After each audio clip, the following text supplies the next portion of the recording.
Hello दोस्तों, आप सभी का स्वागत है हमारे इस चैनल पर। आज हम लेकर आए हैं कक्षा 6 गणित इकाई 3 का पूर्णांक। आज इस पूर्णांक का अभ्यास 3C करने वाले हैं हम। अगर आप इस कक्षा में हैं तो आपके लिए ये वीडियो बहुत उपयोगी होने वाला है। मैं आप सभी को से निवेदन करता हूँ कि इस वीडियो को बिल्कुल भी स्किप ना करें, हर सवाल को ध्यान से देखिए और समझिए और साथ साथ हल करने की कोशिश भी कीजिए। इस वीडियो में हम अभ्यास 3C का प्रत्येक प्रश्न को हल करेंगे, हर स्टेप को साधारण भाषा में समझाएंगे। अगर आप वीडियो को अंत तक देखेंगे तो आपको पूर्णांक के इस अध्याय में न केवल मजा आएगा बल्कि आपकी तैयारी भी और मजबूत हो जाएगी। तो चलिए देर किए बिना शुरू करते हैं कक्षा 6 गणित इकाई 3 पूर्णांक अभ्यास 3C का संपूर्ण समाधान।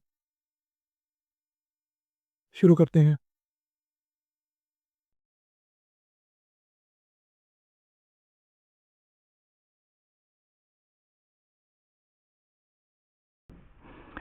प्रश्नवाचक चिन्ह के स्थान पर कौन सी संख्या आएगी?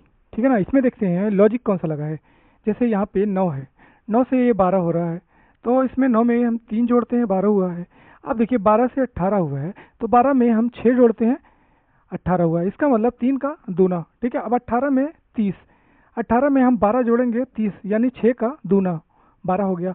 अब देखिए 30 में हम क्या जोड़ें, यहाँ पे देखिए यहाँ पे 3 का हम डबल किए 6 हुआ, 6 का डबल किया 12 हुआ, 12 का डबल करेंगे 24 हो गया, और 24 और 30 को जोड़ेंगे तो यहाँ पे आ जाएगा हमारा 54, और 54 में 48 जोड़ेंगे 102 हो जाएगा ना, तो हमारा आंसर हो जाएगा 54। ठीक है, प्रश्न नंबर 2 पे आते हैं। देखिए प्रश्न नंबर 2 क्या कह रहा है। प्रत्येक पूर्णांक की पूर्ववर्ती ज्ञात करिए। पूर्ववर्ती का मतलब होता है संख्या से पहले, किसी भी संख्या की दी हुई संख्या से पहले की संख्या। मतलब उस संख्या में अगर हम एक माइनस कर देंगे तो उससे पहले की संख्या हमको पता चल जाएगी। ठीक है ना, इसमें देखिए सबसे पहले 6, 6 की पूर्ववर्ती होगी क्या हमारी, 6 में हम एक माइनस करेंगे तो 5 हो जाएगा। ठीक है, -4, -4 में हम एक माइनस करेंगे तो -5 हो जाएगा, तो इसकी पूर्ववर्ती हो जाएगी -5। -19 में -1 कम कर देंगे तो -20 हो जाएगा। -996 में 1 कम कर देंगे -997 हो जाएगा। ठीक है, अब 0 की पूर्ववर्ती है 0 -1 बराबर -1। ठीक है ना, ऐसे होगा, ये इसका उत्तर हो जाएगा। प्रश्न नंबर 3 पे आते हैं। इसमें देखिए हमको चिन्ह लगाना है छोटा बड़ा का। ठीक है ना, यहाँ पे देखिए -3 है और -6, -3 और -6 मिलके -9 हो जाएगा, और यहाँ पे माइनस माइनस प्लस हो जाएगा, यानी +6 में से 3 घटाएंगे तो 3 हो जाएगा। कौन सी बड़ी संख्या है, 3 बड़ी है कि -9 बड़ी है, तो आप कहेंगे 3 संख्या बड़ी है। ठीक है, अब देखिए -21 और माइनस माइनस ये प्लस हो जाएगा, 21 दोनों मिलके 0 हो जाएगा, और यहाँ पे -21 और -21 मिलके -42 हो जाएगा, तो 0 बड़ा है तो ये इस तरह हो जाएगा बड़ा की तरफ। ठीक है, यहाँ देखिए -27 है, यहाँ पे -27, तो माइनस माइनस 54 हो जाएगा, ये -54 हो जाएगा, और -45 में से 27 घटा देंगे तो हमारा हो जाएगा -18, तो हमारा -18 बड़ा है, तो ये हमारा इस तरह हो जाएगा, ये हमारा आंसर हो जाएगा। ठीक है, अब आते हैं प्रश्न नंबर 4 पर। 4 में देखिए यहाँ पे 7, देखिए 13 है, यहाँ पे इधर बाएं तरफ से लीजिए, 7 है दाहिनी तरफ से, 7 2 9, 9 2 11, 11 2 13, अब इसमें 20 का को ऐड कर दिया है, तो 7 में 20 जोड़े 27 हुआ, 27 में 20 जोड़े 47 हो गया, और 47 में 20 जोड़े 67 हो गया, ये 7 है। ठीक है ना, 67 हो जाएगा। यहाँ पे 27 में 20 जोड़ा 47, तो इसका आंसर हो जाएगा 47। ठीक है, यहाँ पे 47 भरा जाएगा। प्रश्न नंबर 5 में आते हैं। देखिए प्रत्येक पूर्णांकों की उत्तरवर्ती ज्ञात करती है। उत्तरवर्ती या अनुवर्ती एक ही होता है। ठीक है ना, तो इसमें देखिए क्या होगा, पहला है 7 में हम 1 जोड़ दें, अनुवर्ती का मतलब 1 को प्लस कर देंगे। ठीक है ना, यहाँ पे 7 है, तो 7 में हम 1 को ऐड करेंगे तो हमारा क्या हो जाएगा, 8 हो जाएगा। -5 में हम 1 ऐड करेंगे तो -4 हो जाएगा।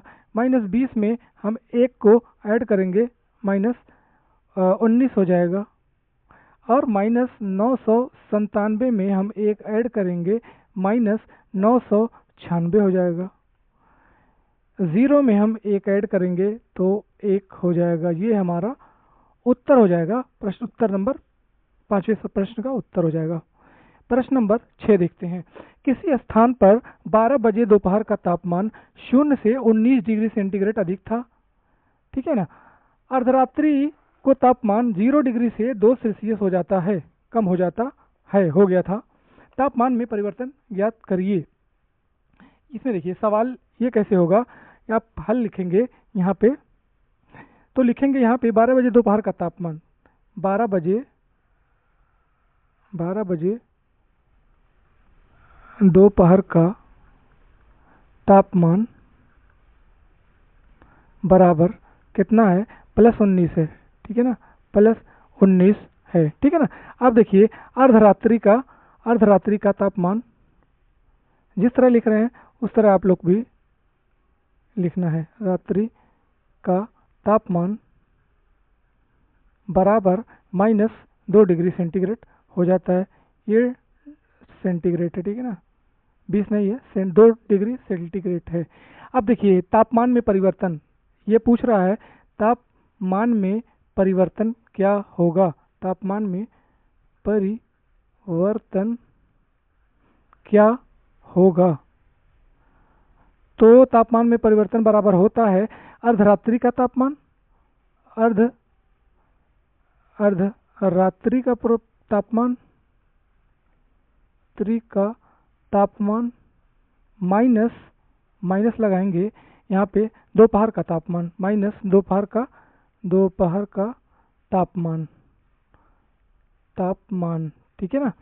तो अर्धरात्रि तब तापमान में परिवर्तन हो जाएगा। अर्धरात्रि का हमारा तापमान -2 डिग्री सेंटीग्रेड है और ये -19 डिग्री सेंटीग्रेड है, दोनों मिलके 19 और 2 मिलके 21 डिग्री सेंटीग्रेड, ये हमारा आंसर हो जाएगा, ठीक है। ये प्रश्न नंबर 6 था। अब प्रश्न नंबर 7 पे देखते हैं ये कैसे होगा। प्लेटो का जन्म 429 ईस्वी में हुआ, ठीक है ना, और 348 ईस्वी ईसा पूर्व में दिवंगत हुए। वे कितने वर्षों तक जीवित रहे, ठीक है ना। हल में देखिए क्या करना है आपको, यहाँ पे आपको लिखना है प्लेटो पैदा हुए कब, पैदा हुए बराबर 429 ईसा पूर्व, देखिए यहाँ पे है ईसा पूर्व है, तो ये हो जाएगा 400 माइनस 429 ईस्वी, ठीक है ना। अब ये दिवंगत कब हुए, कब, -348 ईसा पूर्व है। अब इसको ईस्वी में बनाएंगे तो ये -348 ईस्वी हो जाएगा, ठीक है ना। अब देखो प्लेटो जीवित रहे कितना, जीवित रहे बराबर हो जाएगा -348 -429, दोनों को घटा देंगे आ जाएगा 81 वर्ष, ठीक है ना। 429 में से 348 हम घटा देंगे तो ये हो जाएगा हमारा 81 वर्ष, ठीक है ना। प्रश्न नंबर 8 पे आते हैं। समुद्र तल से अधिकतम गहराई वाला बिंदु 1600 मीटर नीचे है, ठीक है ना। मान लीजिए एक समुद्र है, ये मान लीजिए समुद्र का तल है, समुद्र के तल से 11,600 मीटर नीचे है, ठीक है ना। अधिकतम ऊंचाई वाला पर्वत चोटी, जैसे ये पर्वत मान लीजिए ऊपर पर्वत है तो उसकी ऊंचाई है 8,846 मीटर ऊंची है। गहराई वाले बिंदु से यानी यहाँ से लेके यहाँ तक की ऊंचाई कितनी होगी, तो हम क्या करेंगे 11,600 में 8,846 ऐड कर देंगे, 8,846 ऐड कर देंगे तो ये हमारा 6 हो जाएगा, 4 हो जाएगा, 8 6 14, 8 1 9, 1 10 हो जाएगा, यानी 20,446, ठीक है ना। कितना हो जाएगा 20,446 मीटर, ठीक है। ये 6 है, 46 मीटर हो जाएगा, ये हमारा आंसर हो जाएगा, ठीक है ना। लाइक शेयर एंड सब्सक्राइब ताकि सारी वीडियो और भी बच्चों को फ़ायदा हो सके।